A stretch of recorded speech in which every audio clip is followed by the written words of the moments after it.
del 60, que terminó creando la revolución digital, montó en la historia de la humanidad la primera revolución digital.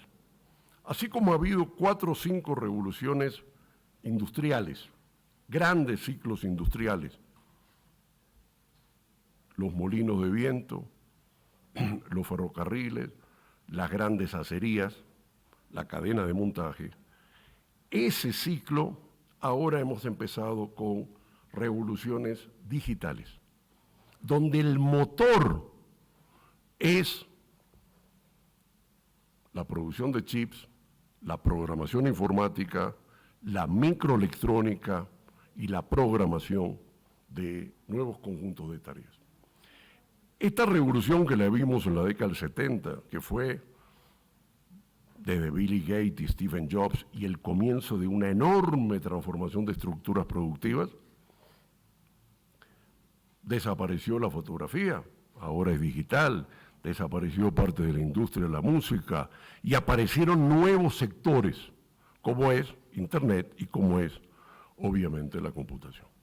Probablemente el cálculo es el elemento central que, como referimos en la conversación de ayer, transformó a la investigación. Bueno, este ciclo de la dinámica digital ha ido creando en los últimos años un nuevo ciclo de impulsor, una nueva dinámica de creación destructiva que es la inteligencia artificial. A partir de, vamos a analizar diversos avances de innovaciones incrementales en el ciclo digital, irrumpe ahora la revolución de la inteligencia artificial. Hoy, esto es PowerPoint, no es la tiza, la lengua y el pizarrón de hace 300 años. Todas las industrias y los sectores que eran previos a la década del 70,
Vas a pasar del libro al chatbot. Ya estás pasando, ya pasaste del libro a el buscador de Google, a Wikipedia. Y ahora alguien te va a procesar parte de la información. Bueno, quiero mirar qué tuvimos en el ciclo pasado, que va del 70 hasta hoy. O sea, nosotros estamos terminando un ciclo tecnológico. Estamos terminando un ciclo educativo. Estamos terminando un ciclo de cómo se articulaban las tareas de los hombres y de las máquinas. Estamos terminando un ciclo de paradigma intelectual. Porque la inteligencia artificial no es un software meramente. Nos está cambiando un conjunto muy grande de miradas, de realidades, y por lo tanto interesan pensar, ahora que se inicia un ciclo tecnológico, ¿cómo fue el ciclo anterior? Nosotros tuvimos un ciclo de la década del 70 al 2020. En ese ciclo tuvimos disrupción tecnológica, tuvimos en los procesos educativos disrupción comercial, apareció el marketing, la enseñanza en red, la capacitación en red. Tuvimos modalidades de disrupción organizativas. Las formas de organización no eran las mismas que las estructuras de la década del 20, de los modelos de la cadena de montaje, jerárquicos y piramidales iguales. Tuvimos disrupción de las ofertas. Desapareció la televisión, pasamos a tener los cables internacionales. Pasamos de 3 ofertas a millones. Disrupción de los procesos, la gestión en red, los software. ¿Se puede hacer algo sin software? Disrupción académica, innovaciones digitales, las apps, los software, el aulas virtuales, los procesos correspondientes a inclusive todas las lógicas académicas de seguimiento. Bueno, todos estos elementos son distintos de lo que había antes de la revolución digital. Y la pregunta es, ¿estos no van a cambiar con la inteligencia artificial? Bueno, si miramos la evolución de las etapas de la disrupción digital, podemos ver claramente que en 1970, cuando aparecen los primeros productos de las primeras computadoras, donde aparece el paquete Office, donde aparece Excel, no es lo mismo que nosotros teníamos ya 20, 30 o 40 años después con este ciclo. El ciclo tecnológico, todos los ciclos se caracterizan por un inicio de una tecnología que genera un impacto. Es la creación destructiva. Después esa tecnología se va consolidando, se generaliza, se vuelve madura y se agota. Esto no es una mirada solo sobre el ciclo digital. Los tipos que están estudiando el ciclo de cómo impactó, no sé, la brújula o la producción de madera de los barcos hace 500 años, ven también estos procesos. O los canales, como los canales en Europa generaron cambios tecnológicos y dinámicas. Estamos hablando de una forma en la cual se dan todos los procesos tecnológicos. Al comienzo compiten muchas empresas, después se va volviendo estándares, se definen estándares y van avanzando los procesos correspondientes. Bueno, esta es la dinámica que nosotros podemos mirar de cómo ha avanzado el ciclo tecnológico. No había internet cuando apareció la revolución digital. Vino después. Después que vino internet, empezaron los procesos de ancho de banda y la comunicación satelital. Se construyó un mundo con canales por abajo del mar y por arriba en los satélites. O sea que cuando nosotros miramos la revolución digital, tenemos que mirar la evolución, porque al final de ella es que aparece la inteligencia artificial. La inteligencia artificial es el fin del primer ciclo tecnológico y el inicio del nuevo. Y por lo tanto, esto que hoy vemos, esta punta del iceberg, va a cambiar.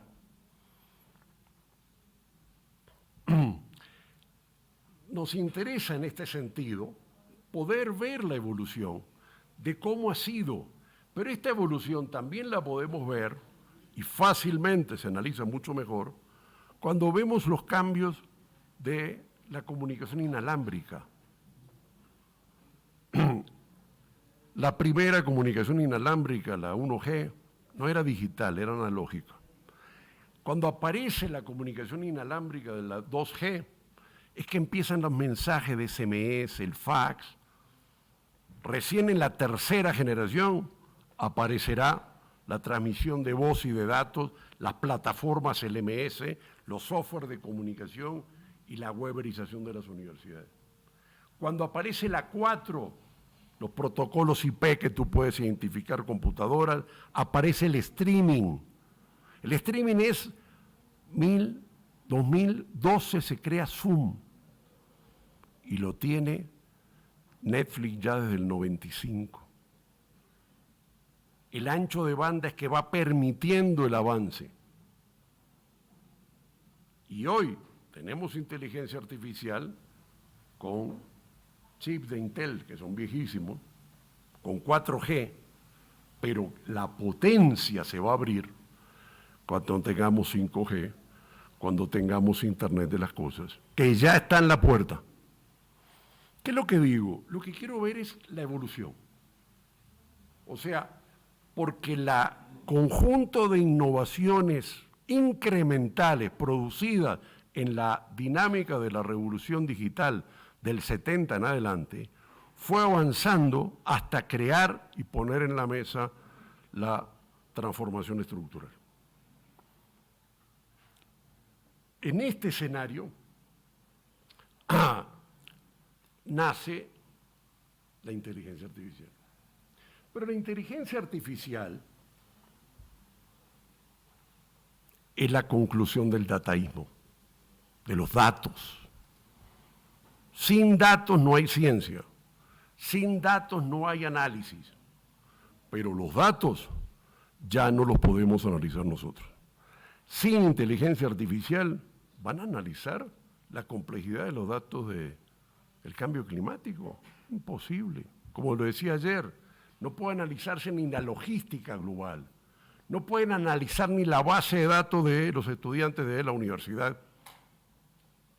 La inteligencia artificial nace como instrumento metodológico para poder ordenar los datos que nuestra sociedad está creando, expandiéndose a tasas enormes. Bueno, sin lugar a duda, la inteligencia artificial es mayores procesadores, mejores capacidades de cálculo, mejores velocidades de interacción, porque la interacción que tiene y va a permitir el 5G. Cuando se analizó, y lo decía en la conversación ayer, en la década del 50 se sentaron una serie de personas y dijeron, ¿cómo podemos crear inteligencia artificial? Hicieron un seminario, se reunieron unos tipos y dijeron, ¿qué se necesita? Plantearon el tema del método de Descartes. Plantearon la conformación de qué es crear conocimiento. Y la creación de conocimiento es la formulación de hipótesis a partir de un determinado marco intelectual, cruzar esas hipótesis contra datos y bases de datos, verificar y sistematizar y llegar a conclusiones. Puede ser generativa, hablar, puede ser de imágenes, generar una imagen de una película a partir de unos prompts, o puede ser procesar datos a partir de determinados pedidos. Pero es la conclusión del dataísmo. Bueno, esto es lo que hoy tenemos en la mesa. Tenemos en la mesa un sistema, un ecosistema, no se reduce a un software. Es un ecosistema con bases de datos, con dataísmo, con procesadores, con conexiones, que ordena datos. Lo mismo que hace nuestra cabeza. Y por eso, vamos a ver, la inteligencia artificial es una máquina de aprender. La inteligencia artificial es una máquina de investigar. Porque además no solo investiga con una base de datos, sino con la interacción con nosotros. Cómo funciona tal cosa, y les hace preguntas, y les hace, si tienes un chatbot, y la inteligencia aprende de nuestra interacción con sensores, con preguntas, o, como aprendió Deep Blue, para jugar el ajedrez contra ella misma y viendo cuáles eran las mejores soluciones. Es una máquina que aprende y que de alguna forma es el escenario que hoy tenemos en la mesa. Hoy tenemos en la mesa una máquina que aprende. Tan simple y tan complejo. Nosotros somos una máquina de aprender. Nuestro cuerpo humano es una máquina de aprender. Cuando llegué a La Paz hace 2 días, no podía dar esta charla. ¿Por qué? Porque las células no sabían cuál era la altura en la cual yo estaba. Y por lo tanto tuvieron 2 días para generar los glóbulos rojos y el equilibrio con los glóbulos blancos para que yo pudiera respirar a esta altura. Tardó 2 días en aprender. Yo le dije, no, aprendió sola. Si yo tuviera 8 años, aprendía más rápido. Algunas personas se adecuaron más rápidamente a la altura que otras. Algunos de La Paz bajan 2 días a Santa Cruz y cuando vuelven tienen dolor de cabeza. No están oxigenados. ¿Qué es? Una máquina de aprender. Una máquina de aprender ¿con qué? Con sensores que te indican cuál es el problema. ¿Y con qué? Con una programación que le dice, la célula necesita más oxígeno adentro. Punto. ¿Es tan difícil de poder crear eso? ¿Es tan difícil de poder conceptualizarlo? Bueno, la literatura de ciencia ficción siempre puso la idea de la creación de la inteligencia artificial. Ahora, los humanos la creamos. Bueno, este es un sistema que no copia, interpreta, crea. No es que lo vamos a controlar con el plagiarismo. No hay cotejamiento contra textos que estén guardados en Internet. Le haces una pregunta hoy y 10 minutos después te da una respuesta distinta. ¿Vamos a seguir creando tesis como antes? ¿Vamos a poder verificar los conocimientos aprendidos por las personas como antes? Es obvio que no. Pero además de ser una máquina que crea y que por lo tanto se actualiza como nos actualizamos cada uno de nosotros, es una máquina que investiga. Es una máquina que a partir de datos compara. Le ponen 9.000 placas de pulmones, le identifican cuáles son aquellos que tuvieron enfermedades pulmonares y la máquina descubre, antes de que lo hayan descubierto las personas, cuáles son aquellas personas que previamente ya tenían un elemento identificatorio. Bueno, esto es de una enorme complejidad. Complejidad ética, filosófica, humana, pero esta no es nuestra agenda. Nuestra agenda es educativa, nuestra agenda es investigación, nuestra agenda es la creación de capacidades en las personas. Bueno, obviamente, como lo decía ayer, el ser una máquina de investigación va a hacer que el conocimiento aumente. ¿Cuánto aumentó el conocimiento cuando se inventó la máquina de escribir? Imagínense escribir a mano. ¿Cuánto aumentó la capacidad de lectores cuando apareció la imprenta de Gutenberg? Indudablemente. Bueno, hoy la máquina esta que actúa como hombres y máquinas está permitiendo obviamente una expansión de conocimiento. Pero aquí quiero entrar en la última, que es el tema de la relación hombre-máquina. Toda tecnología es una palanca. Aristóteles. Una palanca para actuar. Nosotros hemos inventado las herramientas. La herramienta es lo que permite con la mano actuar. Se definió máquina-herramienta, aquellas que son máquinas que mueven a otras máquinas. Cuando aparece esta computadora, atrás hay una máquina que hace máquinas. Lo que mueve el mundo no es la computadora. Lo que movió al mundo es las máquinas que producen máquinas. Hoy, las máquinas que producen máquinas son las que hacen chips. Las máquinas que producen máquinas son las bases de datos que se estructuran. La inteligencia artificial, la característica que tiene, no es que es una herramienta, es una máquina que mueve máquinas y que va a mover todas las máquinas. Como todas las máquinas se transformaron con los chips, con lo digital. La cámara fotográfica, le pusiste un chip. Desapareció el rollo, hay un chip. Ella es la memoria, ella es el proceso de definición y obturación y cálculo. Bueno, ahora además de este escenario de una máquina, tenemos una máquina que mueve máquinas, una herramienta que es máquina que mueve máquinas. Y esto nos plantea el tema de la relación de los hombres con la máquina. Se ha hecho un primer cuadro para definir muy claramente que todas las tecnologías separan dos ámbitos: aquellas cosas que hacen las máquinas, aquellas cosas que hacen los humanos. Y los terrenos intermedios en discusión de cosas que pueden ser hechas por las manos, por las máquinas o por los humanos, o que pueden ser más eficientemente de un lado o de otro. ¿Alguien sabe calcularme la derivada tercera, por favor? Yo sabía, hasta que llegó la calculadora a la Facultad de Economía, y con la calculadora dejé de hacer los cálculos. Pero sí sé manejarle la máquina.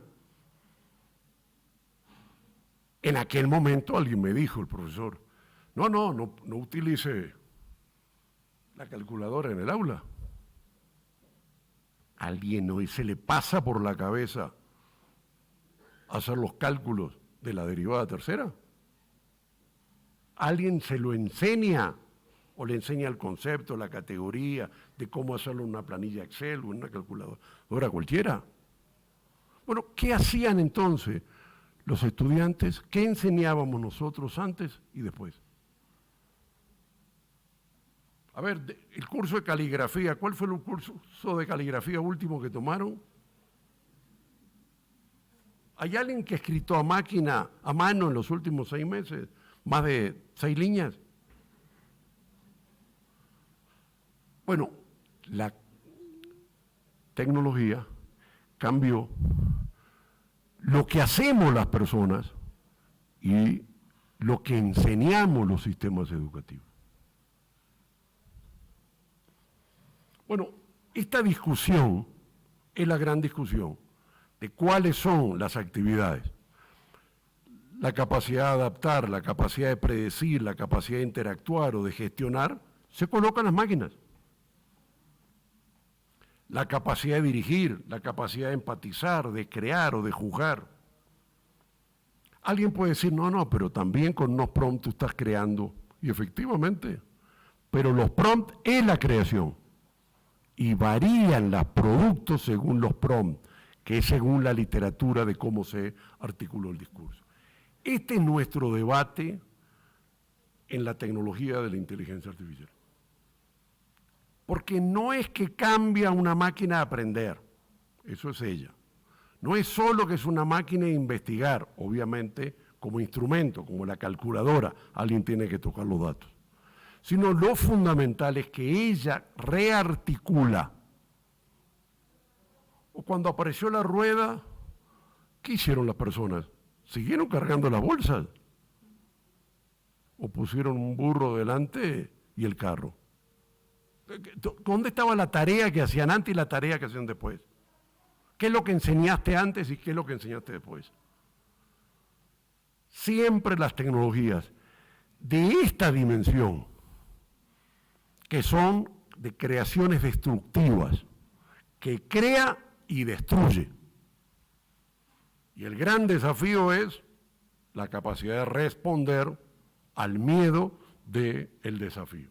Bueno, aquí vienen los impactos en la educación. Al final todo es culpa del sistema educativo. ¿En qué sentido?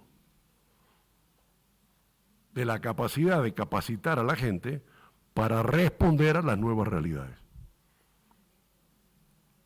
Bueno, nos va a cambiar radicalmente los sistemas educativos.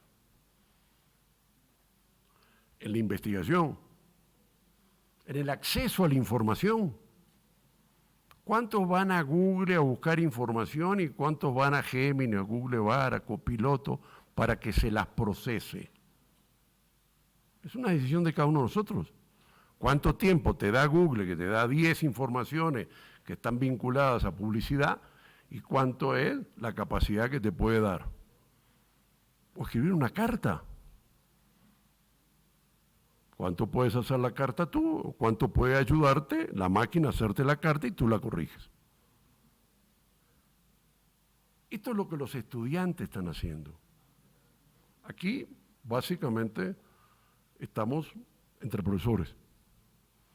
Pero cuando baja o sube el consumo, porque hay clases o no hay clases en los países desarrollados, es porque quienes los están usando, esas 220 millones de personas, perdón, 400 millones de personas hoy están en todos los sistemas de uso de los software generativos. Esta es nuestra nueva realidad educativa. Bueno, la enseñanza, los bots. Hace pocas semanas probábamos 2 robots en Ecuador. Un robot que de Virtual Educa lo trajimos desde Hong Kong, que básicamente era un robot con GP4. GP3.5 estaba, todavía no tenía el 4. Y efectivamente se le hacían preguntas, respondía. Muy lento la reacción, la conectividad, la interacción, los circuitos, tiene componentes analógicos y digitales y mecánicos. Hay toda una problemática. Pero vamos a tener robots educativos.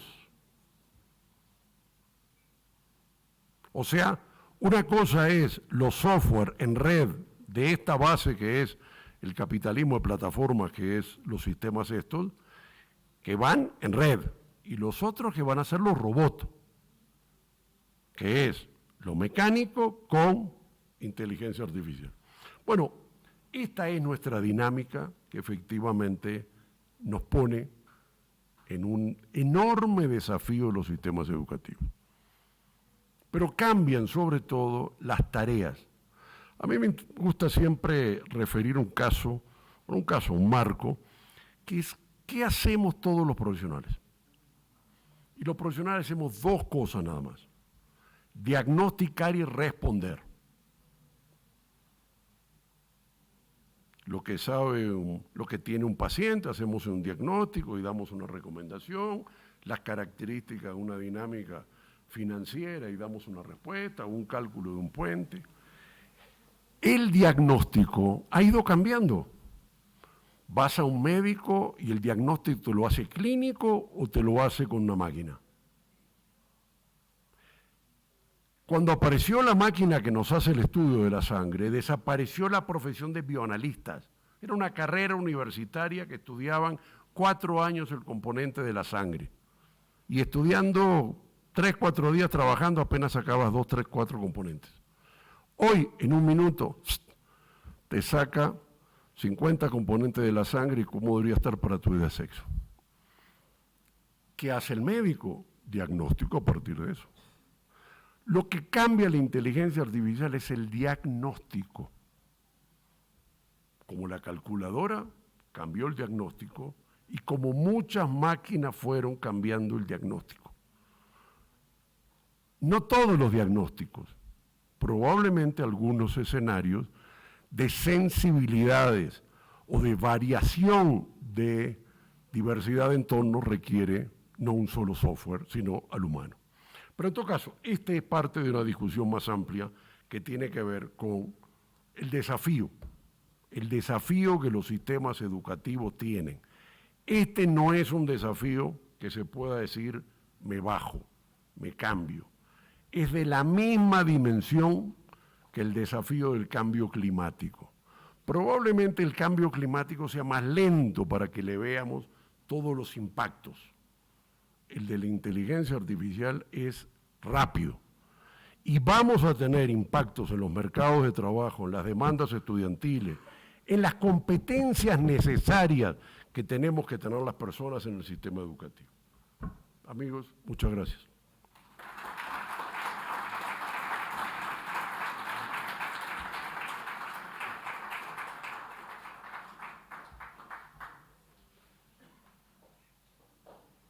Bien, muchas gracias a nuestro distinguido invitado Claudio Rama por la Universidad del Uruguay. Muchas gracias por visitar y estar con nosotros en la Universidad Católica, distinguido doctor Rama. Continuamos con la siguiente sesión, no sin antes hacer seguramente alguna consulta, pero tan solo por el corto tiempo que tenemos vamos a aceptar solo 2 preguntas, por favor, al doctor Rama. Si es que hubiesen, en este momento tenemos una y tenemos la segunda. Solamente por cuestión de tiempo, bien, vamos a pasar el micrófono, doctor Rama, van a hacer las 2 preguntas y vamos a poder hacer también puntualmente la consulta, le rogamos. Gracias. Sí, un poquito con voz. Aquí está.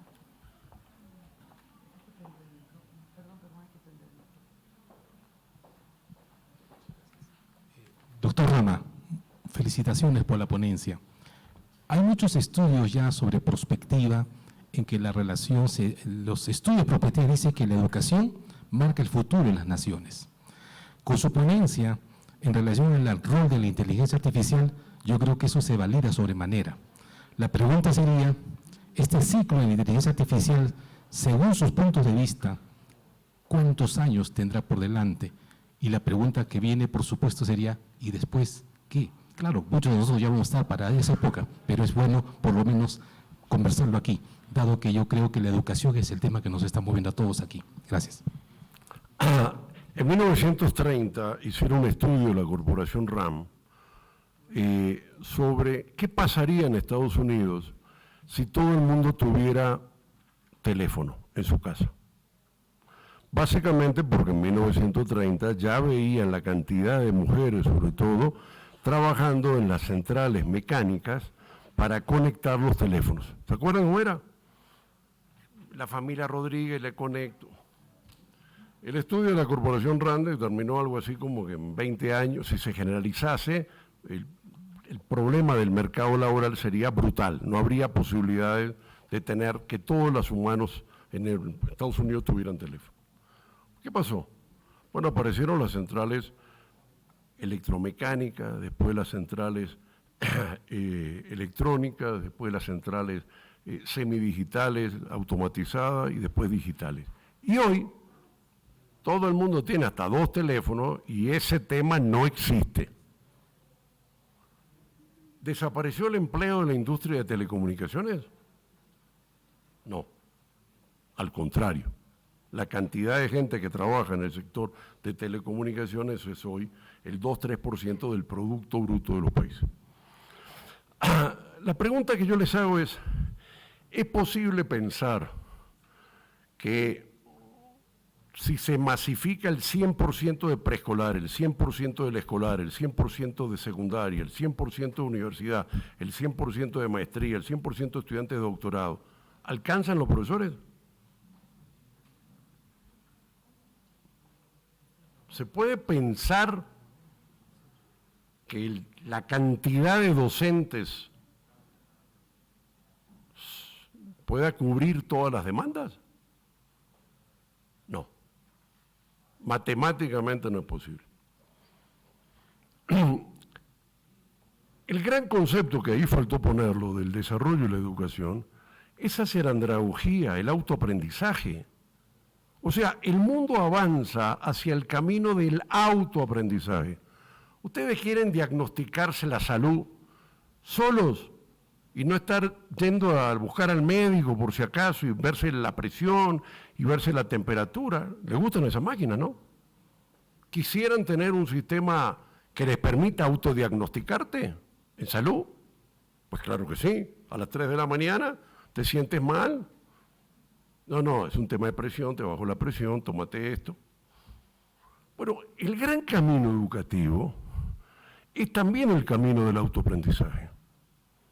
O sea, leemos, buscamos información, tomamos cursos MOOCs, tomamos cursos virtuales, nos autoenseñamos y el profesor pasa a ser cada vez más tutor, mentor, coach.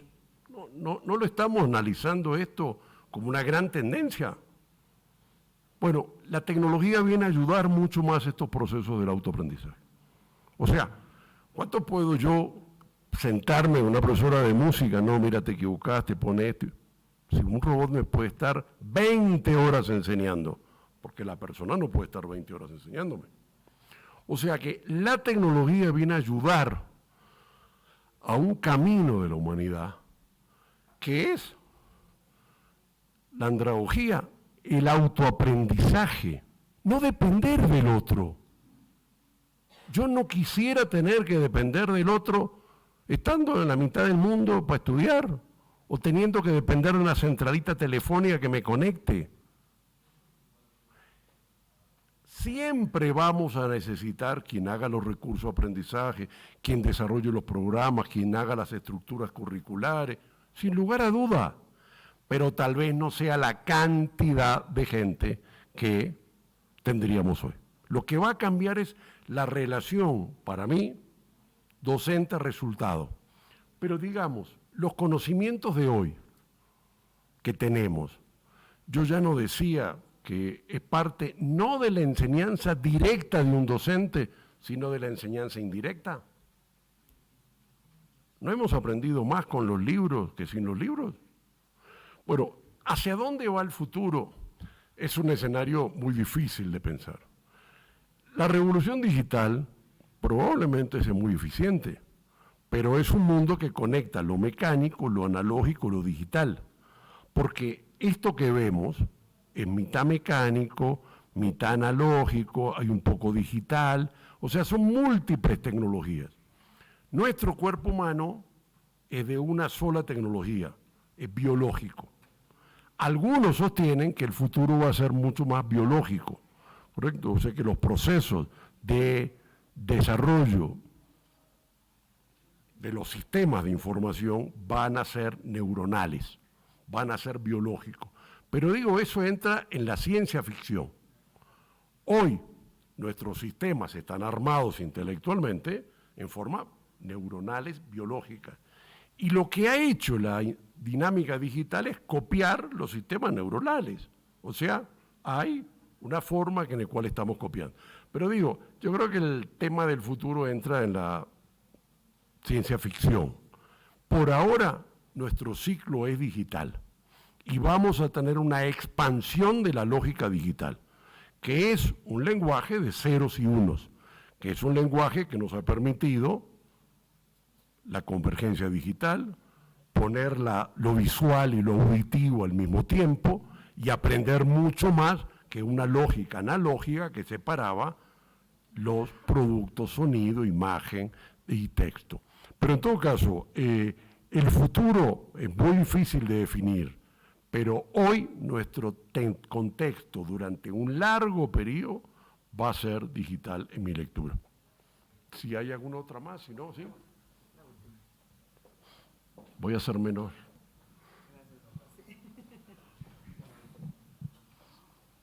Buenas tardes. Hola. Muchísimas gracias, profesor. Realmente grandes lecciones a partir de las nuevas tecnologías. En esto que acaba de comentar, que no solamente va a ser biológico, orgánico, los problemas son como usted sabe y todos los que estamos acá en sala, muy complejos. Es el problema de la economía, es el problema de negocios, de empresas, es el problema ambiental. Al parecer es posible ahora sí un cambio de paradigma de un modelo de investigación científica cartesiana, analítica, reduccionista, en lo que usted comentaba también, plantear una hipótesis para resolver un problema, pero que se reduce a una relación bivariante, variable dependiente e independiente. Hoy, con la inteligencia artificial, acaba de comentarla, ¿no es cierto?, yo puedo incorporar y manejarme muchas de las variables e integrar en un algoritmo, utilizar redes neuronales y generar propuestas mucho más integrales, sistémicas. Es así, el futuro nos plantea un paradigma nuevo de investigación. Toda la investigación hoy implica rediseñarla, regenerarla y plantear respuestas mucho más objetivas, pero además mucho más operativas y prácticas a la problemática compleja a la cual estamos enfrentando. ¿Es así? Gracias. Mire, yo recuerdo mucho en el 2006 un grupo de académicos, de investigadores, nos había contratado México para hacer un estudio de prospectiva de la educación a distancia, 2006. Y efectivamente estuvimos días y días trabajando, más bien que meses y meses, porque fuimos muchas veces y hicimos un modelo de prospectiva sobre la base del sistema de Juvenal, que es un software bien complejo, y el tema es que le fuimos agregando variables y no podíamos administrar porque se nos escapaba de las manos, y éramos matemáticos, ingenieros, economistas, educadores, un poco equipo medio seriecito. Bueno, porque no podíamos administrar la cantidad de información, no había tecnología para manejar eso. Hace 2 o 3 días veía esta película de las muchachas morenas, que eran las que llamaban las calculadoras o las computadoras en la NASA, que no podían hacer todos los cálculos porque las variables eran tan monstruosas. Y apareció la computadora, y entró la computadora ahí, la 360 de IBM, aquella que tenía los agujeritos. Bueno, porque no se pueden procesar cosas con las tecnologías del pasado. Ese es el gran desafío de la humanidad. Vamos avanzando en teorías, en datos, en perspectivas, en preguntas, en hipótesis que no las podemos responder con las herramientas del pasado. No podemos con las herramientas disciplinarias, no podemos con los pocos campos del conocimiento, no podemos con la formación especial baja que podemos tener. O sea, y se va volviendo interdisciplinario, más complejo, se va volviendo la tendencia a la complejidad. Bueno, la inteligencia artificial es eso, es una herramienta que vino porque lo que nos estábamos planteando de problemas no lo podíamos resolver. Y eso va a seguir en el futuro y en la vida. O sea, a la medida que los seres humanos tenemos más desafíos, más variables en el mundo, que el mundo es más interdisciplinario, más integrado, más sistémico, no nos dan los marcos teóricos ni las herramientas. Y por lo tanto aparecen teorías nuevas. La ecología, como dice muy bien y se ha analizado, no es un campo disciplinario, sino interdisciplinario. Por lo tanto, van empezando a aparecer disciplinas sistémicas o equipos interdisciplinarios que responden para responder las preguntas. Pero sobre todo aparecen herramientas. La metodología prospectiva apareció en el 60 porque no podíamos pensar el futuro con escenarios tan simples como había antes. Bueno, pero esos son los desafíos del conocimiento, los desafíos de poder manejar mejor el mundo de la ciencia. El mundo de la ciencia que entramos, pongámoslo de nuevo, cuando apareció el método científico, Galileo, el Renacimiento y el siglo XVII. Estamos en el mundo de Kant y de la ciencia, de la razón. Y en este mundo vamos desarrollando nuevas herramientas. Lo increíble de esta herramienta, que no es una herramienta, sino un amplio ecosistema, que abre un ciclo tecnológico. que responde a abrir un camino que va a marcar los próximos 30 o 40 años. O sea, si algo hemos visto con los ciclos, obviamente el futuro no está escrito, no se sabe, el futuro siempre es incertidumbre. Lo más probable es que esta tecnología, cada vez más compleja, dure 30, 40 años. Porque así son los impactos de los ciclos tecnológicos, las ondas largas de Brodel. Y nosotros vivimos dentro de este ciclo. Algunos estamos una pata metida en el anterior y llegamos aquí de casualidad, y otros les va a tocar este ciclo y los impactos de este ciclo. Que los sistemas educativos no se preparen para actuar en este ciclo será la mayor falla de nuestros sistemas educativos, obviamente. Gracias.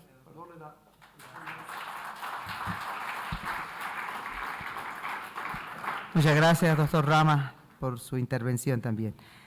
Continuamos con la sesión número 2 de esta jornada. Tenemos como moderador a Roberto Quevedo Sopepi de la Universidad Autónoma Gabriel René Moreno, quien va a explicar un poco el ajuste del programa que hemos tenido a partir de este momento. Buenas tardes. Gracias, licenciado Rama. Realmente siempre nos mueve el piso y creo que eso lo necesitamos. Bueno, en este segundo ciclo de la sesión del día, denominada Planeta y Cambio Climático, quisiera invitar a nuestros nuevos expositores, al profesor Víctor Yucra, al profesor Freddy Orlando Orellana, a la profesora Paula Espinosa, si nos pueden ayudar a pasar a la testera, por favor, a la profesora Lisa Eliana Zamudio y al profesor Ricardo Ruiz, por favor. Hemos hecho un ajuste, la organización ha hecho un ajuste en el orden de los disertantes, esto por un motivo de la logística, que algunos de los profesores tienen que tomar su vuelo y, como entenderán, todavía tienen que subir hacia el alto. Bueno, a la Comisión de Tarija creo que son los que están apurados. Es un día más para que se actualicen en sus hormonas y el tema climático. Entonces, quiero invitar, si estamos listos, por favor, personal técnico, al profesor Víctor Yucra, que pueda pasar. Él nos va a presentar hoy un tema: procesamiento de aguas domésticas mediante radiación solar y pulsaciones electromagnéticas regulables sobre cilindros de sal para la obtención de volúmenes reciclados.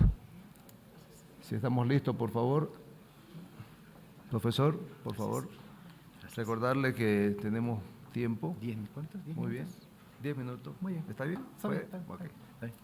Okay. Creo que es bueno también recordarles a todos de que, así como la inteligencia artificial nos está ayudando a reaccionar mejor en las conclusiones, nuestras preguntas sean también muy concisas y las respuestas también sean muy claras. Gracias. Usted me lo dirige, ¿no? Me voy presentando. Bueno, muy buenas tardes. Les saludo a todos ustedes. Quiero dar las gracias a nombre de mi universidad, la Universidad Privada Domingo Savio de Tarija. Estoy juntamente con mi colega Freddy Orellana y, como lo explicó el moderador, nosotros tenemos que tomar un vuelo a las 17 horas, así que solicitamos encarecidamente y pedimos disculpas por modificar el programa. Yo voy a presentar un trabajo que lo puedo enmarcar en una experiencia personal, experimental e inventiva. He desarrollado un sistema de bajo coste capaz de purificar, procesar agua. Quiero ser enfático rápidamente, hacer una reflexión, ¿no? En el libro bíblico del Génesis se dice que Dios entregó al hombre un planeta rebosado de recursos: agua, minerales, naturaleza, y ese fue el punto cero de inicio. Y si esta exposición yo la hubiera hecho hace unos siglos atrás, creo que merecía la horca, la guillotina o entrar a un psiquiátrico, porque nunca pensamos, o muy pocas veces pensamos, que la carencia del agua especialmente iba a ser tan crónica a llevarnos a entender de diseñar este sistema. He diseñado un sistema que se puede implementar en cualquier parte del planeta. ¿Qué se necesitan? Algunos componentes: sol, un par de lupas, sal de cocina y campo magnético. Es una inventiva que he desarrollado, ya lo he probado en la universidad y también he hecho artículos publicados en el extranjero, en Estados Unidos, sobre esta temática. Así que, por favor, vamos pasando. Rápidamente, la introducción, ¿no? La carencia de agua a nivel planetario es increíble. Esta mañana leí artículo que CD de México está en números rojos, a punto de llegar al punto cero, por el tema del acceso al agua. Y yo quiero simplemente decir que este trabajo involucra algunas ciencias interesantes. Yo soy de profesión ingeniero electrónico, pero está basado en ciencia de materiales, en química, electromagnetismo y otros tipos de energía. Esa es la descripción. El sistema es un sistema hidrotecnológico que consiste en un mecanismo basado en lentes, lupas, que los tenemos todos en casa, que pueden conducir o focalizar los rayos solares en un contenedor de agua residual, preferentemente doméstica, que es el punto que yo me concentré, pero sí puede tener una arista para poder ampliarlo a otros niveles. Y por un proceso de ebullición, evaporación y condensación, va a ir a parar este condensado a un conjunto de cilindros donde he diseñado 2 toroides o 2 bobinas, donde con un circuito electrónico que he diseñado, muy simple, que no sale ni 10 bolivianos hacerlo, o sea, un poco más de $1, puedo realizar lo que se llama una purificación, una micropurificación. Vamos, por favor. El resumen: la investigación está enmarcada, ¿no es cierto?, dentro de los recursos hídricos y lo que es el medio ambiente. Este está diseñado para el uso eficiente de agua y ustedes pueden leer ahí. Y todo este estudio que he realizado se traduce en un mecanismo. Ese mecanismo es un mecanismo sencillo que utiliza tres tipos de energías o radiaciones: la solar, la radiación magnética, ¿no es cierto?, y también lo que es las componentes de radiaciones a nivel químico. La problemática, ¿no? Está visible: derroche y pérdida cuantiosa y rápida de volúmenes de agua. Lo que pasa no es que tenemos menos agua, sino que el agua está más contaminada. Y este proyecto yo lo he hecho para aplicarlo en comunidades pobres, en comunidades periféricas, en pueblos y en lugares donde el agua verdaderamente es escasa. Por favor, pasemos. El planteamiento es aprovechar los rayos solares gestionados a través de lupas o lentes rotativas y radiación magnética pulsativa para obtener y procesar agua residual mediante evaporación y condensación a fin de recuperar gran porcentaje de agua con capacidad de uso. Lo que pretende el objetivo general en realidad es obtener, ¿no es cierto?, una esencia. Mi idea es obtener una esencia reconcentrada por descomposición que pueda purificar agua y volverla en algún caso hasta bebible en caso de sobrevivencia. Vamos, por favor. Los objetivos técnicos están trazados ahí: proyectar el mecanismo, definir el tamaño de las lupas, diseñar el circuito electrónico, realizar la graduación de la frecuencia, establecer un punto de frecuencia donde el agua, el sal y el campo magnético entran en un punto de descomposición para generar una especie de un compuesto de hipoclorito de sodio, el cual puede ser, digamos, aplicado a volúmenes mayores de agua y producir la purificación, ¿no es cierto? La metodología es experimental. Hemos hecho bastantes pruebas en laboratorio, hemos explorado y comparado también lo que hacen las PETAR, que son las plantas de tratamiento de aguas residuales. Por favor, pasemos. Bueno, el cuerpo de la investigación está dividido en 3 fases, ¿no? Está la fase de la proyección y montaje de la estructura, la parte de los lentes y la parte de la circuitería. Ahí están las correspondientes, digamos, características de cada fase donde se ha realizado el mismo. Por favor, vayamos. Este es el mecanismo que he desarrollado. Este es un mecanismo muy interesante. Bueno, hablo un poco fuerte, así que me van a escuchar. Allá tenemos el sol. Acá tenemos una lente, que puede ser una lupa, yo utilicé la de Fresnel, y acá tenemos el agua residual. Cuando la radiación o los haces, digamos, que son conducidos por la lupa, entra este contenedor, obviamente que tiene que haber una filtración para partes sólidas, es conducido a un segundo contenedor y aquí se produce por ebullición una evaporación.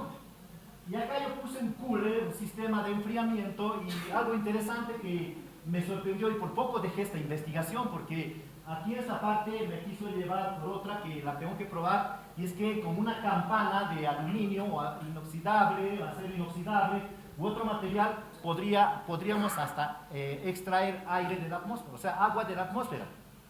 Por eso me vi un poco tentado a virar la investigación por ahí, pero sí tiene la capacidad. La condensación se hace en una placa inoxidable y aquí está el kit de la cuestión. El agua condensada viene acá y aquí adentro existen dos toroides, que son toroides, son como donas con alambre, son bobinas. En nuestro acervo de ingeniería son bobinas. Y aquí tengo un circuito electrónico alimentado por un panel, por un pequeño panel solar, y lo que hace el circuito electrónico graduado a una frecuencia es el agua que entra aquí a estos cilindros. Estos toroides están embebidos en sal, sí, sal de cocina, que es la que tenemos todos. Entonces aquí el impacto de la energía pulsante magnética produce la descomposición y se produce una segunda descomposición en los toroides, cosa que aquí ya por goteo empiezan a salir las esencias.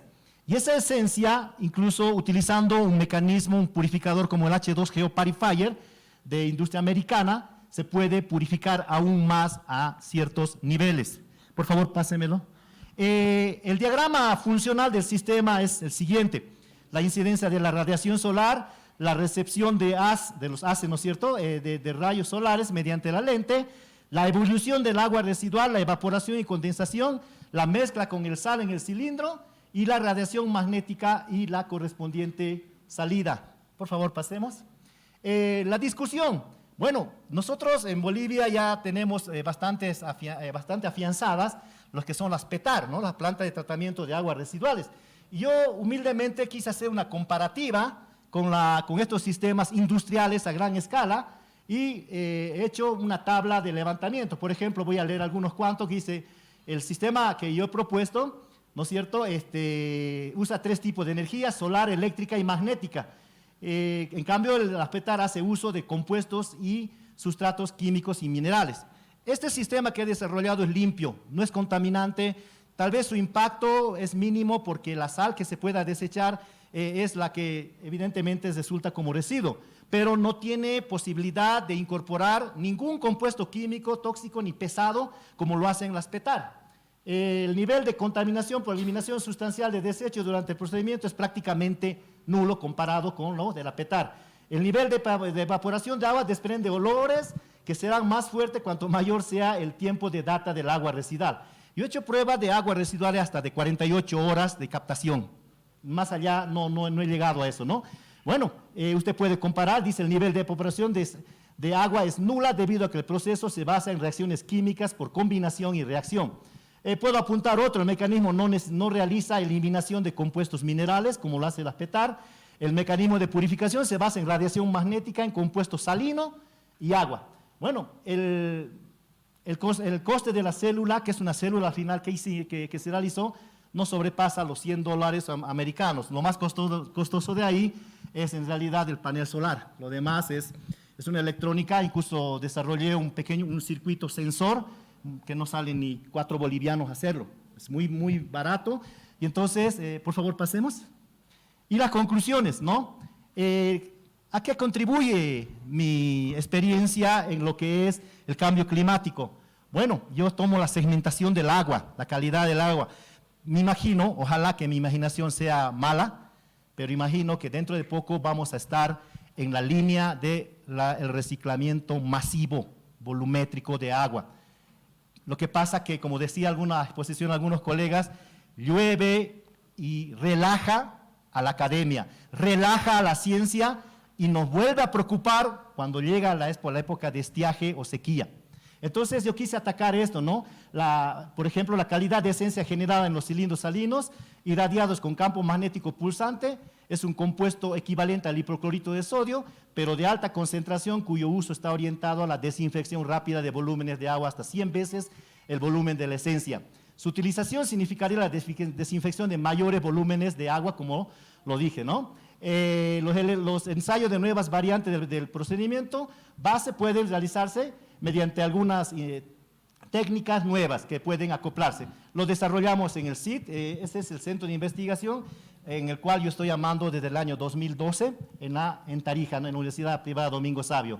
Entonces, queridos colegas, estudiantes que nos acompañan, ese es un aporte que he diseñado, lo he montado y lo estamos todavía mejorando y prometemos seguir trabajando. No prometo resultados, pero prometemos seguir trabajando. Ahí usted tiene mi contacto, está el documento que hemos enviado. Si alguien interesa encontrarse en contacto conmigo, pues espero que pueda ser fructífero. Muchísimas gracias y buenas tardes. Gracias. Muchas gracias, señora Yucra, profesor Yucra. Hoy continuamos con el profesor Freddy de Orlando Orellana. Por favor, si podría pasar. Él nos va a presentar su ponencia titulada Modelo de restauración ecológica en ecosistemas degradados para el incremento de caudales en áreas de riego del municipio de Oriundo, Tarija. Profesor, ¿quisiera el micrófono o...? El puntero tenemos acá. ¿Quiere un micrófono aparte, libre? Espera, es que no lo han puesto todavía. Y este es el puntero, ¿no? Sí, ese. Ok.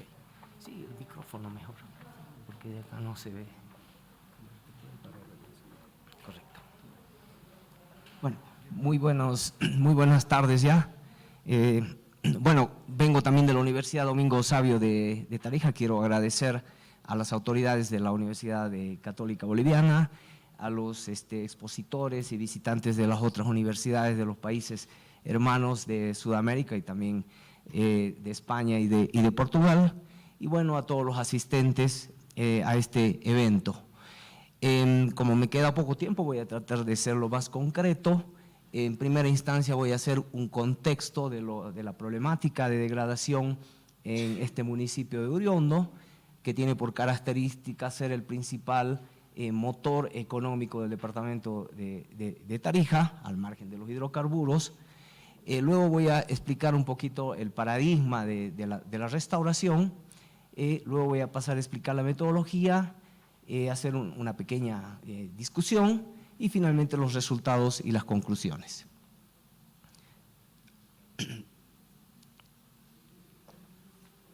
Este es… Ahí, ¿no? Ah, bueno. Ahí, bueno. Estamos en un grave problema en el planeta Tierra, de acuerdo al último informe del IPBES, que es la entidad que desarrolla informes a nivel global. Aproximadamente el 70% de la superficie terrestre está degradada, es decir, todos sus ecosistemas han sido degradados a estos niveles. En Bolivia, pese a que tenemos un sistema de áreas protegidas bastante importante, igual la degradación de tierras alcanza tasas normales de 300.000 hectáreas, con picos, si recuerdan ustedes, el año 2017, incendios que alcanzaron casi las 800.000 hectáreas en el departamento de Santa Cruz.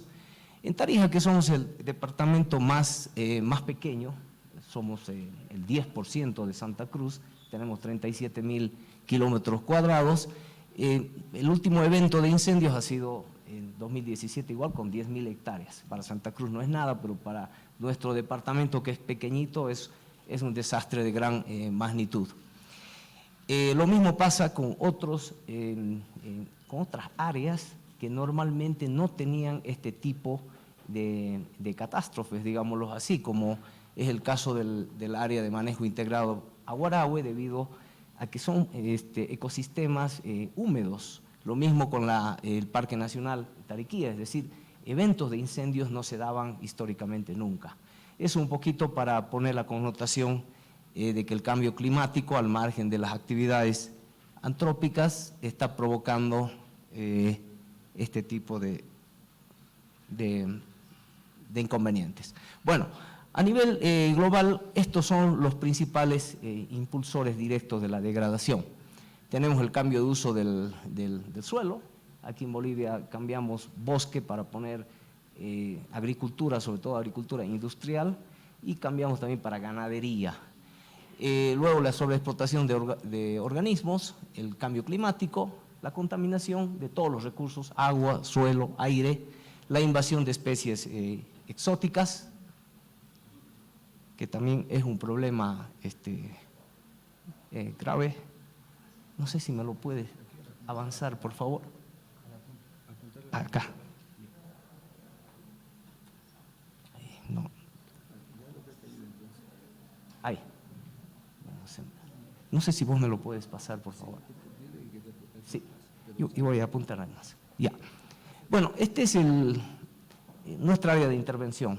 Este es la cuenca del río Guadalquivir y este es el municipio de Uriondo donde vamos a hacer, donde hicimos la investigación. Esta cuenca es muy importante a nivel departamental porque pese a que es el 9% del territorio, tiene la mayor población, vale decir, el 50% de la población habita en esta cuenca y concentra más de la mitad de la economía. La economía basada sobre todo en la agroindustria, en la cadena de uvas, vinos y singanis. Tal vez para los invitados del exterior que no conocían, bueno, en Tarija, bueno, en Bolivia, producimos uva, producimos vino y singani. Acá en La Paz también hay un pequeño valle, en los Intis, que históricamente fue donde empezó la viticultura en Bolivia, pero acá es donde se alcanzan los niveles ya industriales. La siguiente, por favor. Acá tenemos la cuenca con sus diferentes niveles de degradación, como vemos los puntos rojos y anaranjados indican altos niveles de degradación, los verdes que están por acá, esta área que está remarcada corresponde a la Reserva Biológica Cordillera de Sama, que sería el área mejor conservada. Bueno, eso porque es un área protegida y hay otras pequeñas áreas a nivel municipal, pero el 43% de esta área se encuentra en buen estado, el 26% en estado moderado y el 26% también representa un grado de estado crítico. Siguiente. Si hacemos un resumen de la degradación, acá tenemos los principales agentes: el cambio de uso de la tierra, la contaminación, sobre todo en la cuenca del río Guadalquivir, la contaminación de aguas, el sobrepastoreo, la extracción de leña, los incendios, que pese a que tenemos áreas protegidas, igual año tras año se van dando los incendios, y la erosión y desertificación, que ya es un proceso histórico, pero que se ha venido agravando por las actividades antropogénicas. La siguiente. Acá tenemos el municipio de Uriondo, que se encuentra dentro de la cuenca del río Guadalquivir, y esta es la principal actividad, la actividad vitivinícola. Ha progresado de tal manera que se han producido vinos de calidad, vinos que ya están compitiendo en el exterior con marcas internacionales, con los vinos chilenos, los vinos argentinos. Entonces, este es el motor, digamos, de la economía, pero también, al ser el motor, también es el que consume más agua y es el que produce más efectos respecto a la contaminación. La siguiente, por favor. El problema es el siguiente. Acá ven ustedes esta área, este es el área de riego, se llama el sistema Cenavit Calamochita, que riega aproximadamente 3.500 hectáreas. Hay cultivos de seguridad alimentaria como el maíz, la papa, pero sobre todo la vid. Solamente para poner en contexto, un agricultor sembrando maíz puede ganar $200 por hectárea. Con la vid puede ganar hasta $10.000 por hectárea.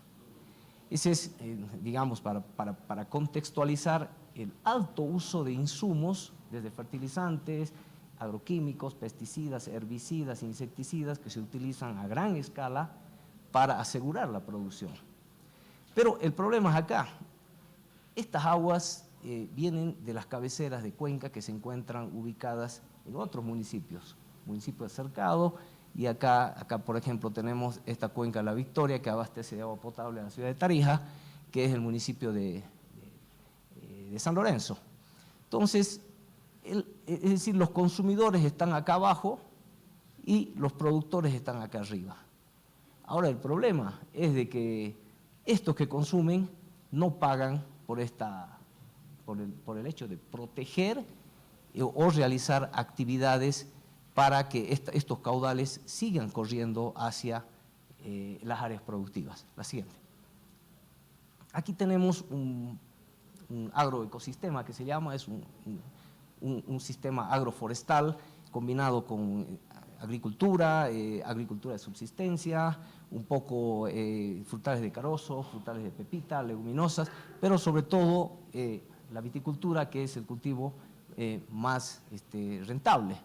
Acá tenemos que poner en énfasis lo siguiente: cada vez que hay más posibilidades de tener recursos hídricos y posibilidades de acceder a más tierra, se hace el cambio de bosque nativo para poner vid.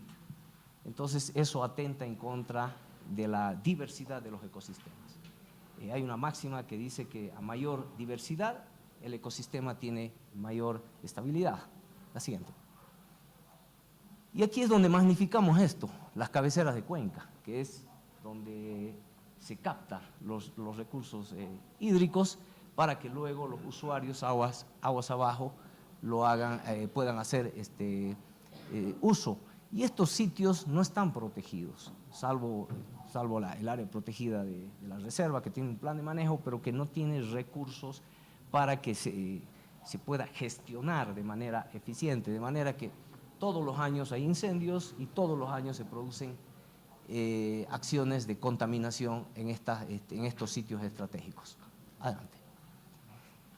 ¿Por qué es importante esas cabeceras de cuenca? Porque ahí es donde se generan los servicios ecosistémicos. Ahí se generan servicios de regulación del clima, servicios de provisión, servicios de soporte. Y lo que tenemos acá abajo, como ven ustedes acá, es un terreno que está deforestado. Lo que está alrededor son son áreas, estos son bosques nativos, sobre todo de churqui, de acacias, de tipas, pero fíjense acá, en la medida de que hay agua para riego, los bosques se van perdiendo cada vez más. Últimamente la represa San Jacinto, que abastece de agua a estos agroecosistemas, va a ceder casi los caudales que van a permitir otros 1.500 hectáreas de riego. Son caudales que se los utiliza para energía hidroeléctrica. Los campesinos han solicitado y parece que la negociación va a dar curso. Pero el problema es el siguiente: si hay más agua, vamos a deforestar y vamos a perder los bosques nativos. La siguiente, por favor. Bueno, acá vamos a hablar un poco de la restauración, empezando por comunicarles de que estamos en la década de la restauración, implementada por Naciones Unidas, en el año 2021 al 2032, y que abre posibilidades para restaurar los ecosistemas del mundo que están degradados. Y la restauración se basa en esto, en la sucesión asistida. Lo que queremos es cambiar, es decir, de una menor biodiversidad a una mayor, porque estos ecosistemas robustos son los que proveen funciones y servicios ambientales. La restauración, pero, tiene una complejidad tal que necesitamos interaccionar aspectos físicos, bióticos, sociales, socioculturales y las relaciones. Es decir, no solamente es un tema técnico de poner plantas, de poner árboles, sino es un tema complejo que se lo tiene que conversar con actores